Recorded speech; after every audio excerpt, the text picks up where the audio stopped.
Hey there everyone, welcome back to another No Man's Sky video. This is part of my new guides series. We'll be doing one video per week, and it will drop Sunday at midnight going into Monday morning. I'm Captain Beefy, and this is the Game Vault. Today we're going to start at the very basics of this game and let you know what it's like to start a new game in No Man's Sky in 2023. So if you're a seasoned player and have been there, done that, you may just want to skip this video right now. It's not going to provide much info for you. You may learn something, who knows. But if you're a new player or someone who's considering buying the game and trying it out for the first time, then I'll walk you through some of your early options and help you get to your very first major milestone in the game. So let's cue up the music and we'll get right to it.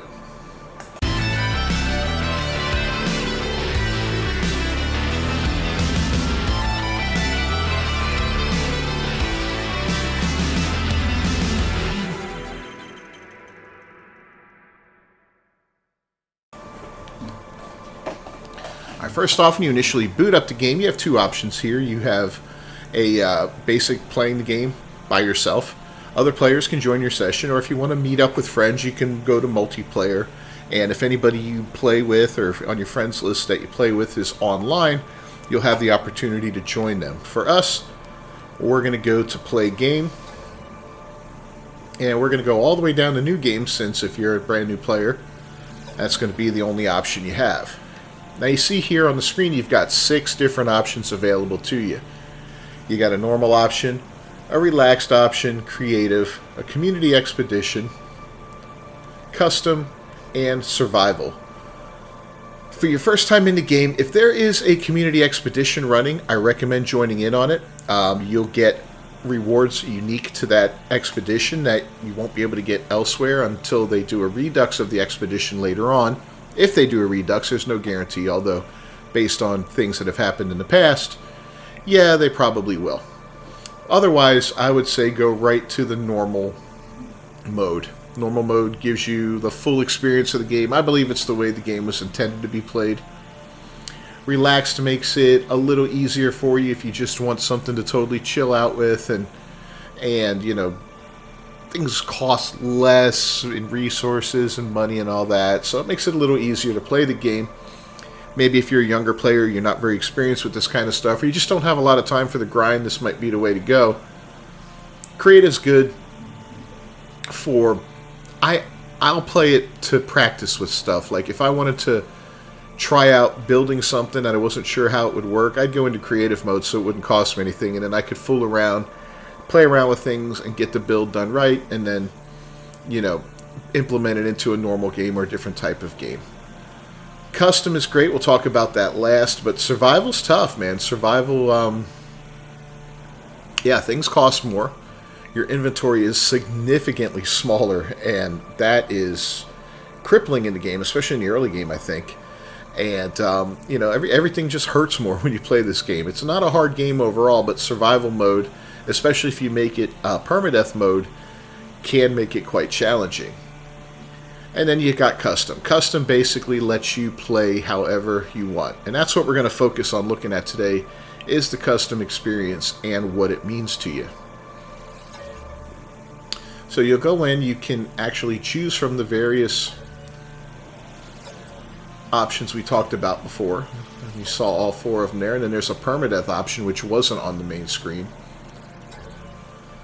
But if you want to start it normal and you just want to tweak some stuff, then hey, you can, you know, go around and tweak some stuff.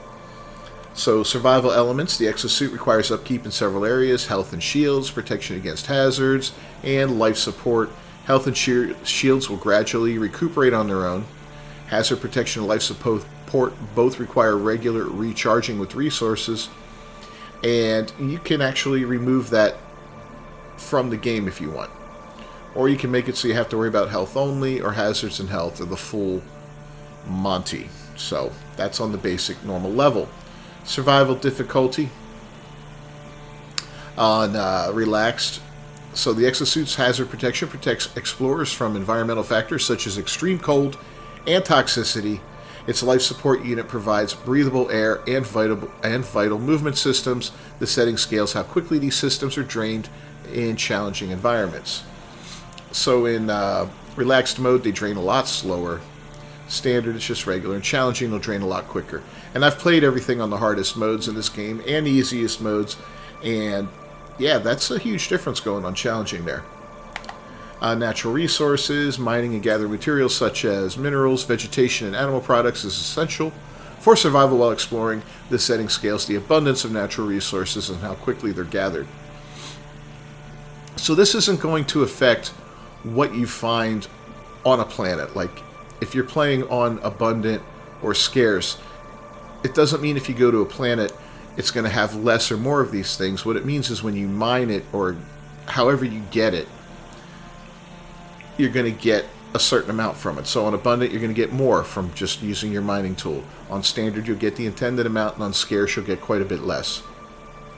Sprinting, you have infinite, relaxed, and standard. So sprinting is, it drains your life support system. When you sprint, you really burn through your life support. Relaxed sprinting removes the support cost, but still requires occasional short breaks to recharge. And infinite removes all restrictions and allows players to sprint forever. You know, it's it takes a little bit to get a good sprint going, and you do run out, especially early game, before you have any boosts on your exosuit. It can be tough to keep a good sprint up. So this is yeah. But infinite, it's too easy. I don't like all the easy settings. I mean, they're fun for when I want to do experimental videos and all that, but otherwise no. Scanner recharge, very fast, standard, and challenging. So the exosuit and starship scanners assist with locating survival resources such as oxygen and sodium, and can reveal additional information about planets from space. After a scan, the scanner must be recharged before it can be used again. This setting adjusts how quickly the scanner recharges after each use. So your standard one is pretty good. Challenging, boy, it makes it a long time before that scanner recharges, so that's... yeah, it's definitely challenging and very fast. I mean, that's basic. Damage levels. Hazardous environments, combat situations, or high-speed impact with the ground may all damage the exosuit or starship. This setting scales the damage received in such events. You can set it to none, minimal, standard, and challenging. So sometimes things, especially when your health or when your shields are down, can actually hurt your vessel or your exosuit, where parts of it will break. And sometimes there are minor components that aren't going to impact you too bad right off the bat. Other times they can be pretty significant and can really cripple you, especially if you're in a space battle with your ship and something gets knocked out on your guns or your engines and you lose maneuverability or you lose firepower. Yeah, that can really turn the tide of a fight fast. So again, I recommend going with standard settings in the beginning, whatever this normal difficulty is. Technology damage. So this talks about installed technology modules enhance and protect the exosuit, starship, and exocraft. However, in extreme environmental and combat conditions can cause these modules to become damaged. So that's what we were just talking about. Minimal is your normal setting. It does take quite a bit to get damaged. Challenging, I've gotten wrecked, in battles sometimes, and you got none here. So this one's damage to the actual ship or yourself. This one's the components inside of it. And then death consequences. So when you die in the game, and you will die, I mean, it doesn't happen often in normal modes or easier, but it still can. The standard, alright, so no item loss means when you resume playing and you respawn, you'll have everything in your inventory. With standard, you're going to drop all your inventory items into a grave at the location of death, and you have to reach it before dying again or quitting the game, and you can recover the items. So if you're on a planet's surface, you got to find your gravestone. If you're in space, you got to find it there. You have to use your ship to find it. Now, it does show up on your compass, so you don't have to worry about that. You can locate it.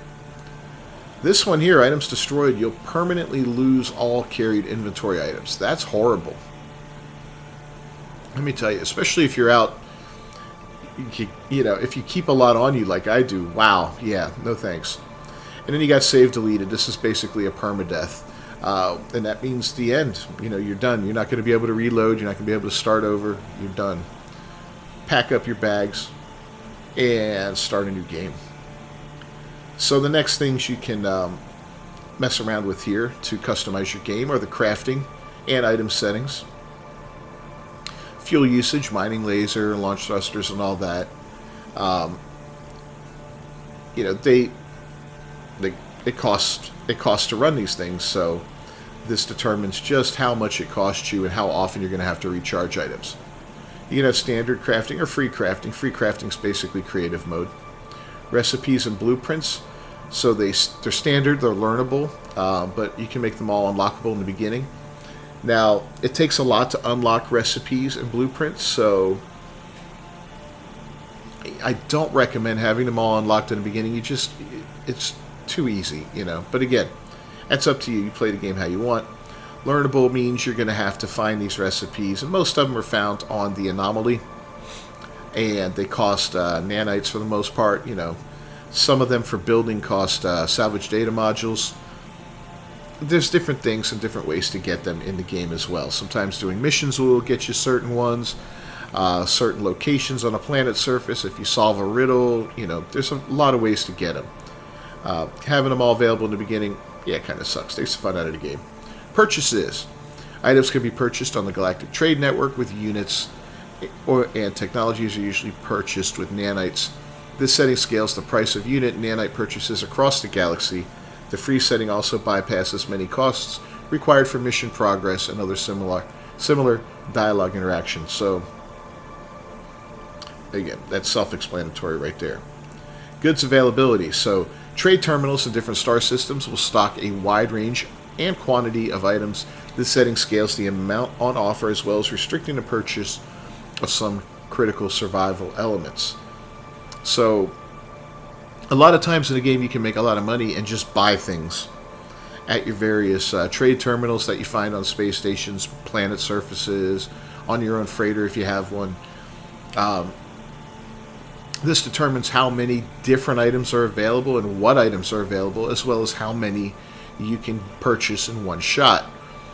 Let's say on a standard thing, you could normally purchase 100 of a widget, right? With abundant, you might be able to buy 200, and with scarce, you might be able to buy 25. Those are just round numbers out there, but that's how that works. And inventory stack limits. Gathered resources are stored in your inventory, which has a limited number of slots. Multiple items of the same type can be stored in one slot. This setting scales the capacity of individual inventory slots, allowing more items to be carried. When I played my super hard permadeath mode, this restriction here crippled me. And yeah, it made it very, very difficult. It made the game very, very challenging. I mean, normally on regular normal mode, a normal thing like oxygen, a normal resource, stacks up to 9,999. On restricted, it goes down to 500. And on harsh, I think it was either 350 or 250. It was ridiculously small. I mean, cripplingly small. So you wouldn't be able to stock up on tons of resources and sell them or process them or whatever. You'd have to do it in smaller batches. And this didn't only impact what you held on, it also impacted what you could put in a refiner and all that, making that less. So yeah, that was tough. Next up, we can do combat settings. Enemies. Weak, standard, challenging. This applies to creatures, the sentinels you'll find on planets, and armed pirates. And it just gives you a more challenging combat situation if you want, or less challenging. On-foot combat. When exploring on foot, explorers may be confronted by hostile forces such as sentinels and alien monstrosities. This adjusts the frequency of these attacks. Space combat. Hostile forces such as pirates and system authorities. Again, the frequency of these attacks. And then creatures. Planets in No Man's Sky are often inhabited by alien creatures. A limited number of these creatures are predators and will attempt to prey upon explorers. This setting determines the aggressiveness of predatory creatures. Passive means they're not going to do anything even if you attack them. Defensive means only when you attack them. And predators on will allow predators to occasionally hunt and attack explorers. So predators are pretty rare in the game, to be honest with you. You know, when you have to find one or you're looking for one for whatever reason, it can be challenging sometimes. So I would keep the predators on. I mean, defensive and passive. it's not hard to kill a creature running at you. All you got to do is turn and fire the mining laser. You know, if you got a halfway decent one, you're doing it. All right, ease of use. So here's where things get a little more complex. Tutorial missions, enabled or disabled. Whenever I start a new playthrough, and I'm not going to do it today, I always disable tutorial missions. I cannot handle them anymore. I've done them so many times. It's just a frustrating mess to do that. Tutorial missions, but if you're new to the game, keep it enabled because you're going to learn some very basic things, and it kind of gets you on the road to figuring out how to play No Man's Sky. Inventory transfer range, so collected items can be quickly transferred between nearby inventories. For example, resources from the exosuit to the starship. This setting toggles whether inventories must be within close range to allow items to be transferred. So yeah, like if you hop out of your ship, you land somewhere because you see something you want to mine, a copper deposit. So you hop out and you start mining that copper deposit. And if your ship's pretty close by, you can just transfer it right into your ship's inventory. If it's too far away, it's not going to happen. So if you set it up for infinite, you have infinite distance, you know. We've all done that thing where you land on a planet, you don't realize your launch thrusters are empty. Now you're running around and you get a whole bunch of stuff and you want to get back to your ship and you look and it's 2,000 units away. And instead of running there, you're like, I'll just summon my ship and then leave the planet. Well, there's no launch fuel in the ship, so, and you can't build it, and you can't fuel it from that far away. The infinite transfer range would allow you to do that, you know. And most of these settings, 99% of these settings, can be changed post starting the game unless you lock the settings that you choose. Next up, hyperdrive system access, unrestricted or specialized.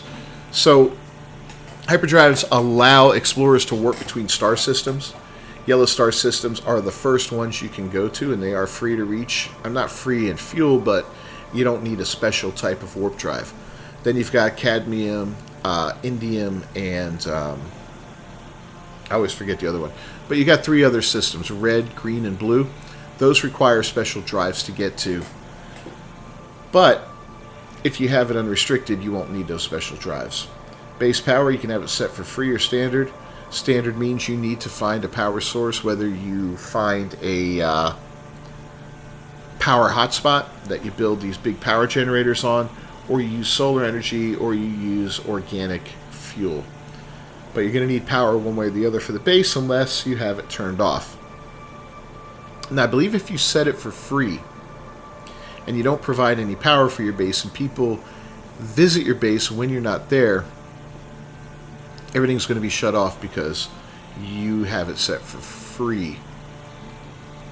Even if they, don't. So, yeah, if you want to show off your base to friends or put it out there for people to visit on a website or some kind of group, I recommend always leaving it on standard and setting yourself up with a good power system that can handle what your base does. Reputation and standing gain. So there's a lot to this. Standing is a measure of your reputation with alien factions that populate the galaxy. Higher standing will offer greater opportunities, such as available missions. This setting scales how quickly standing is gained by impressing a faction. It does not impact how quickly standing is lost. So doing missions, killing pirates and systems, these things can have a positive impact on your player's standing. And there is a guy who hands out missions at every space station. The higher your standing is with a certain guild, say the Mercenary Guild, the bigger and better the missions with better rewards will be available to you. So you can make it very challenging to gain it. You can make it gain very fast. Or you can leave it on standard. I mean, I don't do tons of that kind of stuff, but I gain a lot of standing on a regular basis when I do these missions, so it's not that big of a deal. And then starting slots, maximum or standard. So the capacity of features such as inventories, companions, and squadrons can be upgraded over time. Purchasing additional slots for an inventory will expand its capacity, and additional companion slots will allow explorers to own a larger collection of animal companions. This setting changes how many of these slots are unlocked when starting a new game, maximum or standard. So unlocking slots can be expensive. like in your inventories on your ships and all that, they require certain modules, or they require a ton of money to do so, a ton of units. Squadron uses nanites, and I believe companions use nanites too. I could be wrong on that. It's been a bit since I unlocked one of those. But again, you're taking out a fun part of the game as far as grinding for these things and the reward that you feel when you do unlock it and can add that next ship to your squadron if you turn it to maximum. But again, it's your game. You may have a very limited amount of time to play and you just want to get through it. Hell, unlock it. Who cares? And the difficulty settings changes. So when you're all done here, you can set this at enabled, which is the default, or you can set it to locked. If you set it for locked, any changes you made, no matter how minor, like, even if I just said I want this to be a normal run, but permadeath, I can lock that. That means I can never switch out of that. If I want specialized, well, it has its own set of settings there that you can't change, but there are some you can. So I can say, well, I want to make some of these things easier. I can go through and change them.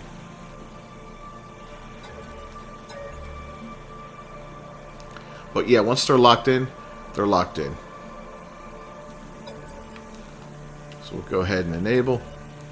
And we're going to go back to normal mode. Alright, so that's all the basic settings you have here for the difficulty presets. We're going to go ahead, confirm, and start the game, and I'll see you when we get inside. Okay, so we're in the game now. And we have hazardous heat on this planet, and if you look in the lower left-hand corner of the screen, you can see that our heat scanner, or our heat protection, is very low right now. It asked us to gather ferrite dust to build, or to fix our scanner, and these little minerals here, well, they'll give you ferrite dust. So your first order of business is to go ahead and gather as many resources as possible. Ferrite dust is important. As you can see, we're gathering up that 75 fairly quickly. If we had restrictive elements on this, like restricted how much you gain from resources gathering, then it would make it a little more challenging. It would be more relaxed if, on a lower setting, or we could set it for nothing and make it so that we'd just be able to repair that right away. Now I'm gathering a little carbon as well. Everything you start out with sucks, pretty much in the game. Your first spaceship, your exosuit's a little, very, very basic, and your very first multi-tool is just terrible. Alright, well, we got enough of that. Let's go ahead and open up our menu, and we'll repair the scanner with the 75 ferrite dust. That's done, and then we're going to scan and look for sodium. So you're going to look for right there, Na, sodium-rich plant.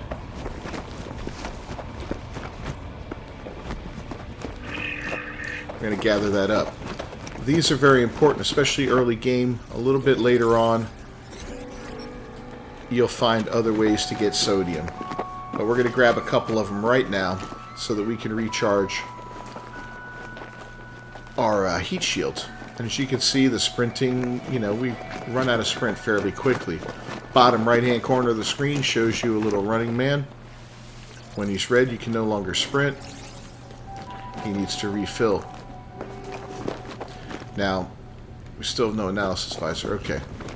So we're going to go ahead and recharge that by pushing down on the D-pad. This is where you recharge different items, right? So our hazard protection charges with sodium. We have it. We may as well charge our mining beam with the carbon that we got. And then down here you can do some other stuff. You can, use your different emotes. You can go into a photo mode, summon vehicles if you have them, your creatures as well, and then go to utilities. Utilities will allow you to toggle between first and third person. You can toggle the torch, turn it on, and swap your multi-tool out if you have multiple multi-tools, change your secondary weapon, and play bite beats from your library, which are musical tracks that are, for the most part, pretty awful. I'm going to tell you that right now. Yeah, they're pretty bad overall. So first thing you gotta do is find your starship. It's 400 or 500 away from you, 400 or 500 units away. So it's a bit of a hike. Along the way, if you want, you can gather resources, but I'm not going to bother, and I'll show you why once we leave or get the ship and are able to start flying. A little more sodium, we're definitely going to grab that. And we're going to scan, we're going to look for some oxygen, because that's another very important resource for you. One of the most important in the game, because it keeps you alive. I don't care what type of planet you're on, if you don't have oxygen, you're going to die.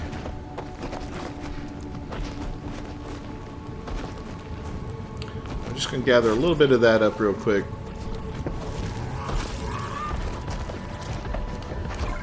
But effectively, this all shouldn't take very, very long. So we're going to get to the ship, and I'll meet you guys there.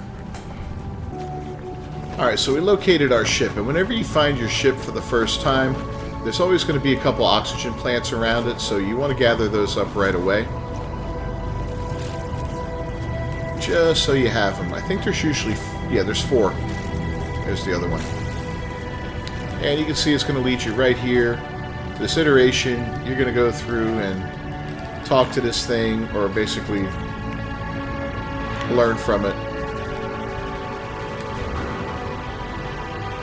You can advance the story, but while you're here, you're going to want to check out these boxes if you can. Now these you won't be able to open because you need an Atlas Pass for them. But these little ones here that look like ammo boxes, you're going to get some good stuff out of there. We got sodium nitrate. Rusted metal is important. Don't throw it out. I used to throw it out before I knew what it could do. I got some dihydrogen. So now this is what my inventory looks like. I gathered up more dihydrogen on the way because I know it's a key component for making launch fuel. So I made sure I had some of that. But now we've got to find our ship and go interact with it. So we hop inside and we go through the motions of running a diagnostic check and stuff like that. And it's going to give us stuff we need to fix the ship.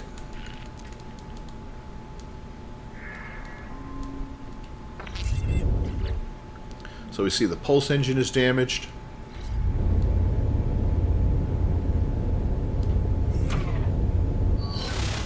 The launch thrusters are also damaged. So we'll open up the ship itself, the inventory there. We can see we need a hermetic seal and pure ferrite. Where do we find pure ferrite? Well, we're not going to find it the way we're doing things right now. What we are going to do, though, is gather up some more ferrite dust, because we can convert that into pure ferrite. I'll show you how we do that real quick. Nice and easy.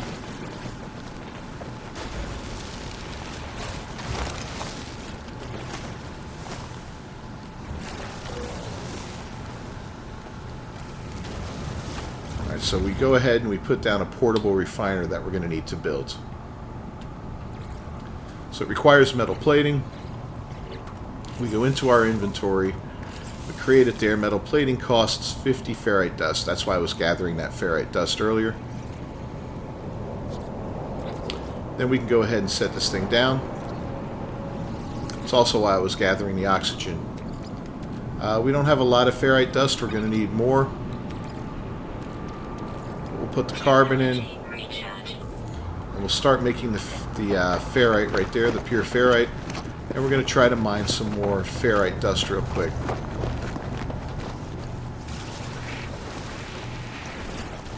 These bigger rocks should get us a little bit more.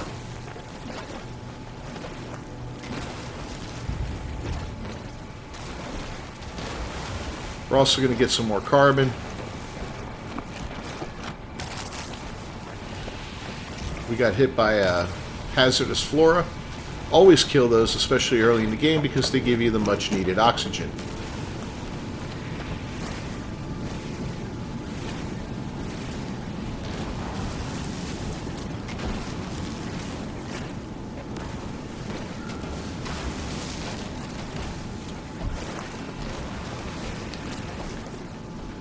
get a little bit more. Oh, another plant. You see our health, our shields took a hit up top, but they'll start recharging after a certain amount of time. And the shields are different than the hazard protection, which is different than your health, which is different than your life support. You know, those are all different things. At the very top, your health is those 3 pluses, your shields is the white line above it. Once that line depletes all the way and you take damage, you're going to start losing those pluses. And in the beginning of the game, you don't have a lot of them, so you could be dead pretty quick. Your first couple hours in the game are probably, potentially, your most deadly. Now we're going to head back down to the ship. And more importantly, the refiner, and get our stuff together that we needed to fix the ship. At least some of it.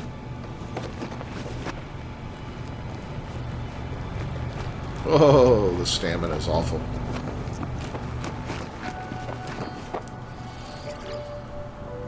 Alright, so we'll go back to the input here, and as you can see we got a decent amount of ferrite dust. We're going to go ahead and start processing that.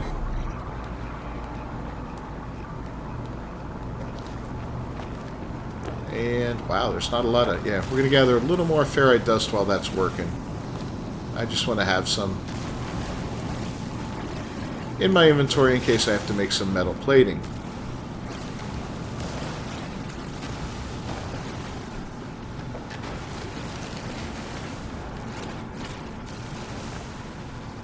Bunch in here.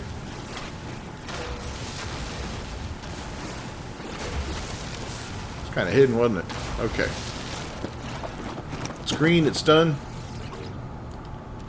Take that out. And we're going to put half the carbon in and start making some condensed carbon. It works the same as carbon, just takes up the same amount of space in your inventory, but it's more efficient. So, in any case, let's go ahead and see what we can fix on the pulse engine. No metal plating it. How about here? So we've got the pure ferrite, and we've got the dihydrogen jelly. Launch thrusters are working. The pulse engine now is going to require metal plating, so let's go back to here and create one of these.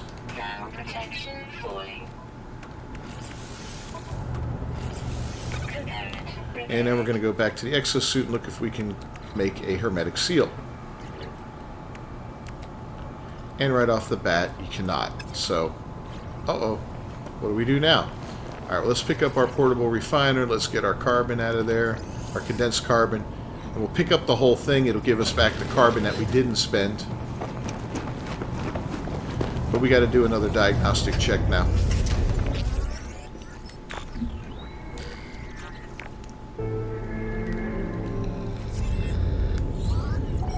Alright, so it's leading us to a nearby hermetic seal. So we're not making that, but later on in the game you can make it. It doesn't take too long.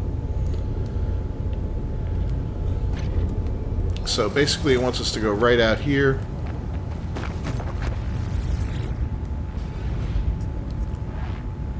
Take the planetary chart. And then we need to open up our inventory and use the square button, hold it down, and it's going to lead us to where the hermetic seal is hidden. Now this can be a bit of a distance away, and they set this up in a way to make the game a challenge early on, because you always start off on a planet with some sort of hazard.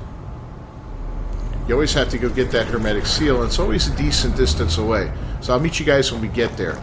But along the way, a storm is going to brew up and cause us quite a bit of trouble. So we're going to have to get there as quick as possible.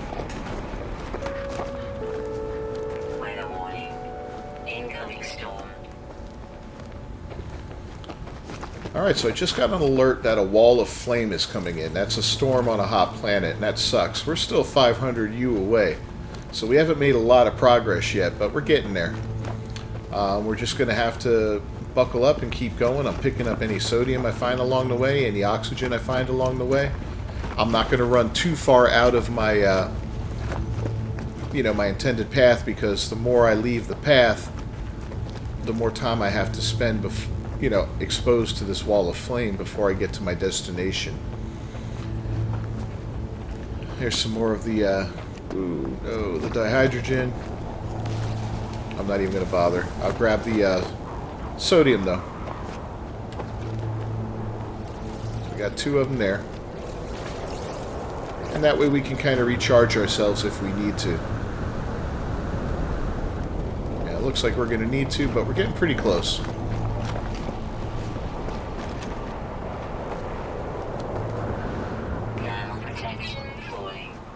Fall damage is a real thing in this game, so you want to be careful with that.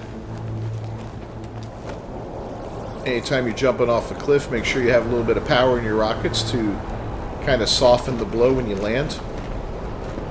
If you time it just right, you're not going to get hurt. As you can see, we got some buildings down here.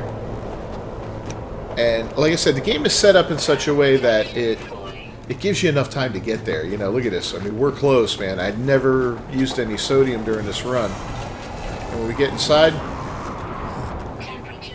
we have protection, and everything stabilizes, and our shields are okay.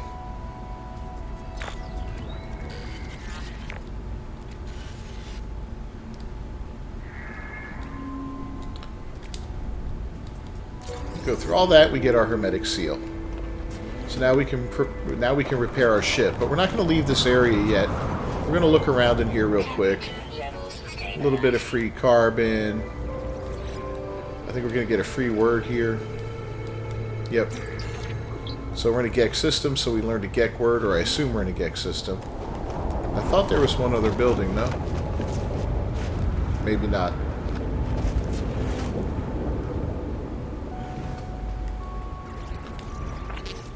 Alright.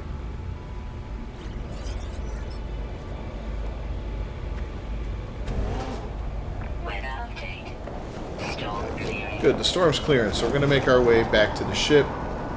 We need to scan it, and we needed an analysis visor to do so, right? So what does that cost? Not much. Carbon nanotubes, easy enough to make. That's why we made sure we had some carbon earlier. I'm going to go in. 50 carbon. Boom, done. Go back, we'll install that. Now we can hold down the L2 button and it's going to show us where our ship is. We'll hold square on it to mark it, and we're going to run back to our ship. I'll see you when we get there. Alright, well, we're almost back at the ship, and we're going to grab this other sodium-rich plant right down here. We're almost out of oxygen, as you can see, or life support. I do have plenty of oxygen.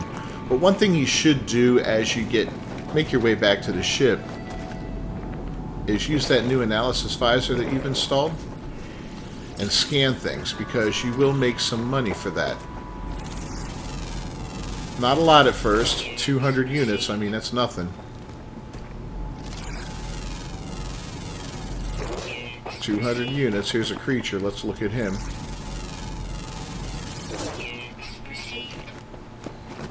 Anytime you come across these little sets of boxes with stuff in them, grab it all. You don't know what you're going to find, and it can be very, very useful, like that microprocessor.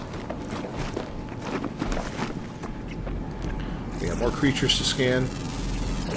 So you get a lot more for creatures than you do for minerals. So if you're going to ignore the minerals, that's fine. Scan the creatures and maybe the plants.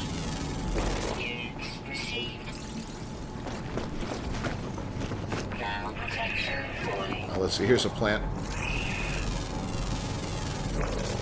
So, minerals, not so much. Plants, a little bit more. Creatures, the most money. Okay, let's go ahead and repair the pulse engine now with the hermetic seal that we found. Now we... Oh. Alright, Starship is completely online. It's going to want us to take off, and let's look here real quick. So we do have a little bit of power for our launchers, so that's good. We'll be able to get off the planet, and we have enough for the pulse engine so we can get around the system a little bit. We're not going to have to worry about either of those. So we're going to hit R2 to take off, and the tutorial is going to continue for a minute. I'm going to get you all the way to the space station in this episode, and then we'll take over from there in the next one, where we look at everything that you can do inside the space station. If you find this helpful at all, please leave a like on it down below. That's a huge, huge help for me. Now, I like to play in first person, but I like my ship in third person. I don't feel comfortable with the ship in first person. I'm going to hit our pulse engine a little bit. Testing all these systems in the ship. And then we get a communication. So we push down to answer that on the D-pad. And we go through a little bit more story here. Got to answer a couple questions. None of your answers really matter. I'll catch up with you when this is over. Alert. Navigational data received.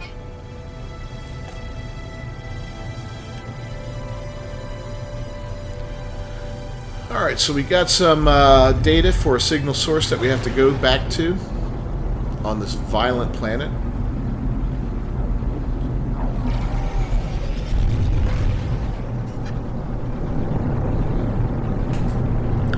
Yeah, if I remember correctly, it might make us jump systems before we can actually go to the space station. I don't remember exactly, but we'll see here in a second.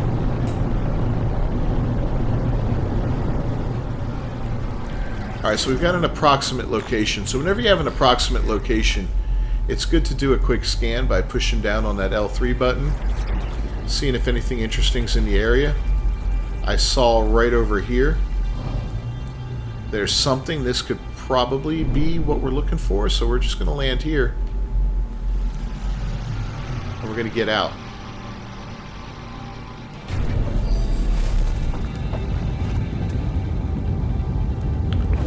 And we got some damaged machinery. Yep, here it is right here.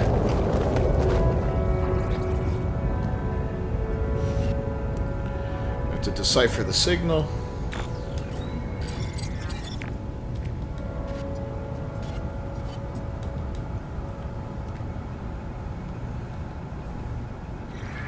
And it gives us the plans for a base computer as well as a terrain manipulator for our multi-tool. Both of those are very useful. I think we're in the same spot. No, we're not in the same spot we were before. Anytime you see one of these, you can go ahead up to it, save it, chart the system. Gives you a little save point in the game, but it also will give you one of these. Oh, there it is. Navigational data. And that's something we'll look at a little bit later on as far as what it can do. So our multi-tool can now have a terrain manipulator. Requires 2 carbon nanotubes and a dihydrogen jelly.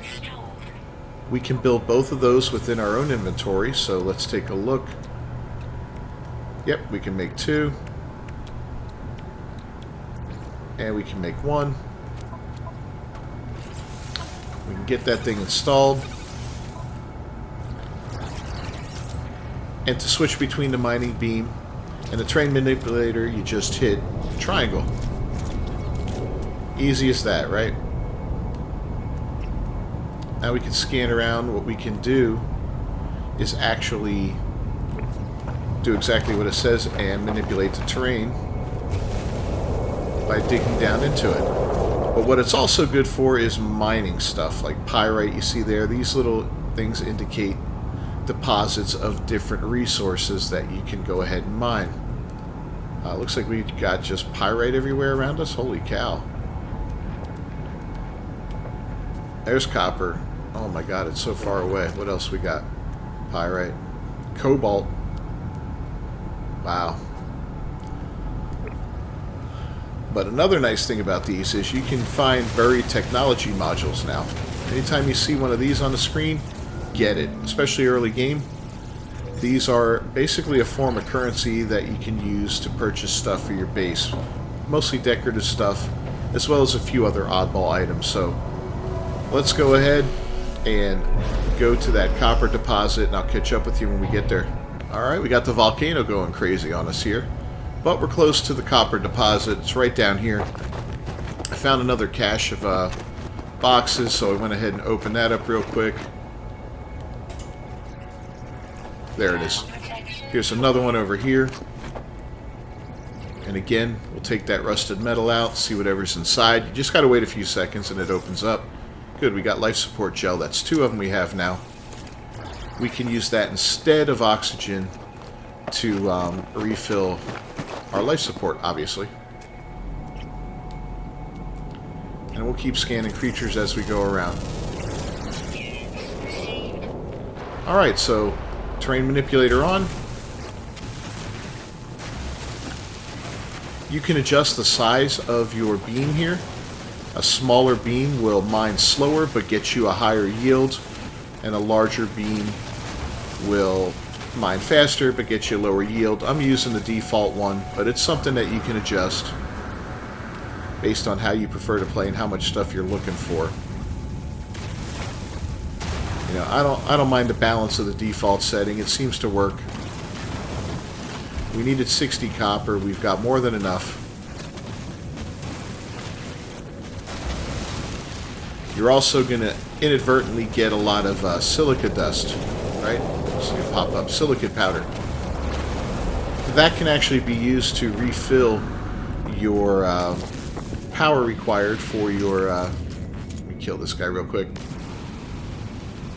For your terrain manipulator. Alright, so we're going to need to recharge our life support. Let's go ahead and use one of the gels. That's what they're there for. Oxygen can be used for much, much more than just refilling your life support, so I like to hold on to it. So once again, we're going to need to use that beautiful little portable refiner we had. We're going to put it down. We're going to put the copper inside of it. See how much we got. 240. Oh, nope, that's not copper.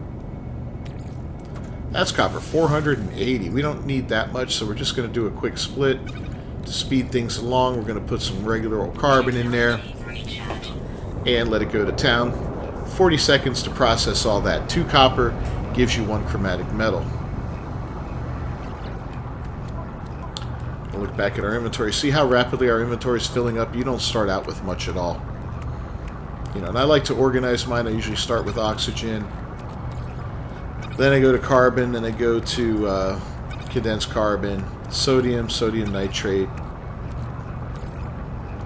Then I'll do rusted metal, ferrite, pure ferrite, magnetized ferrite will go here when I get it, so on and so on. Silicate powder. The rest of it is just too early to start organizing. And when we start unlocking new slots in here, they're going to unlock here, so it's going to require me to move everything.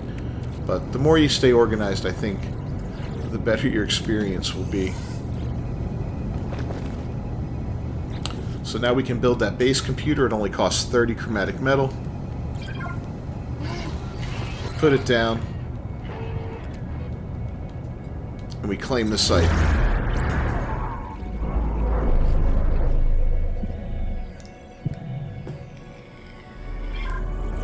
Base computer online.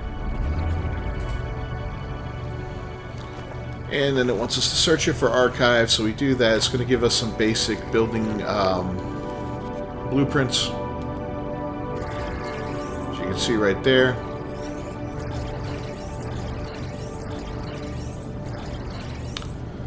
So it's got a specific thing it wants us to do.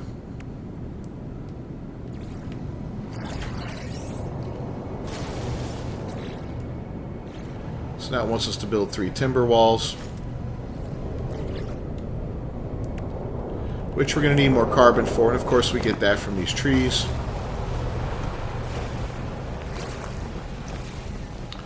So we're going to go ahead and get some of these trees knocked out real quick. Nice thing is we get a secondary little bit of oxygen from some of them. Let's scan that one. That one gives us just carbon, but that's fine.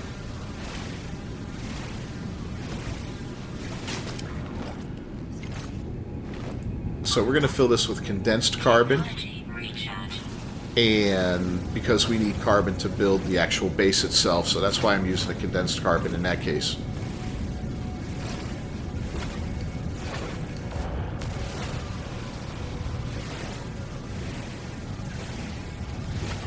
Now what's cool about building in this game is if you build something, you can destroy it, and when you do destroy it, you'll gain 100% of what you used to build it back to your inventory. So if it costs you 100 carbon to build a little box and you want to take it down, you're going to get 100 carbon back. You don't have to worry about making mistakes.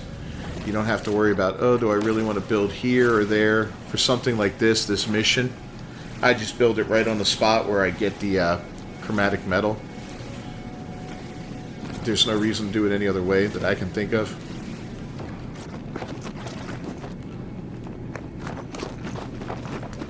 If you lose sight of your base, you can hold down the scanner and you'll see your base. Oh, look at this. We got more goodies here. Oh, we already got those. Alright. So yeah, it wanted 3 walls. Let's go ahead and put those walls in.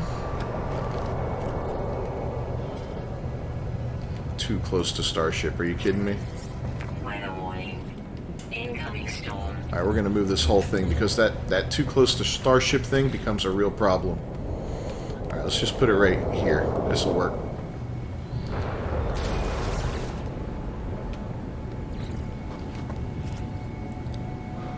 Base computer online.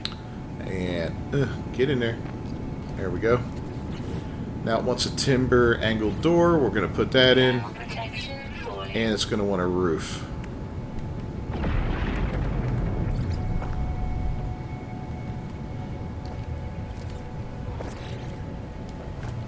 Now we're going to go back to the computer. Let me pick this up while I'm thinking of it. I don't want to leave it behind. There we go.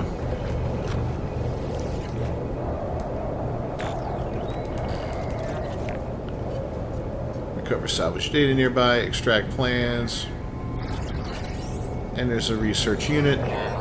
So you can hop into your ship to recharge your shield, or you can hop into your little base. This is perfectly good. So I call it a pillbox, right? Perfectly good for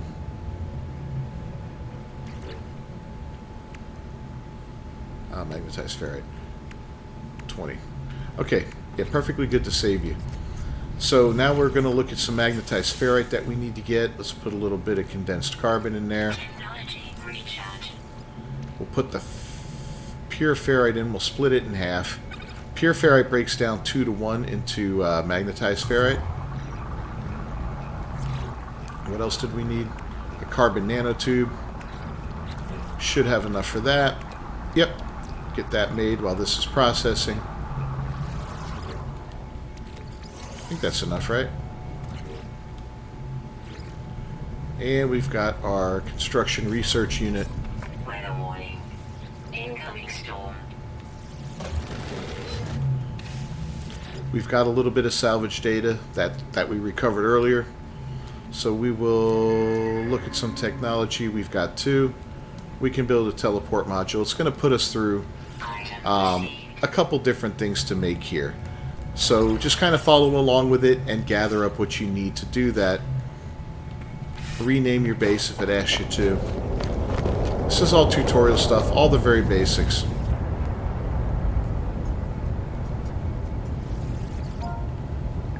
We'll just call this starter. Startup, that works. And then leave. And that's done. So yeah, we're going to go ahead and wrap up this first episode. I was going to make it all the way to the space station, but the base is a good jumping off point right now. We'll work on getting to the space station in the next episode. That way we can actually get there and explore the thing in its whole entirety. I know this video ran a little bit longer than I intended it to. Hopefully subsequent videos will be a bit shorter, but I just wanted to show you guys, if you're starting off the game, all the different options you have and how to get going in it and get through that first tutorial. The tutorial's fairly easy, but yeah, I'll show you a couple tips and tricks in the next one too before we actually leave the planet for the first time. So if you enjoyed this at all, found it helpful, whatever, please leave a like on it down below. Don't forget to subscribe to the channel and ring that bell for notifications. I will see you guys next week for another No Man's Sky guide video. Until then, peace.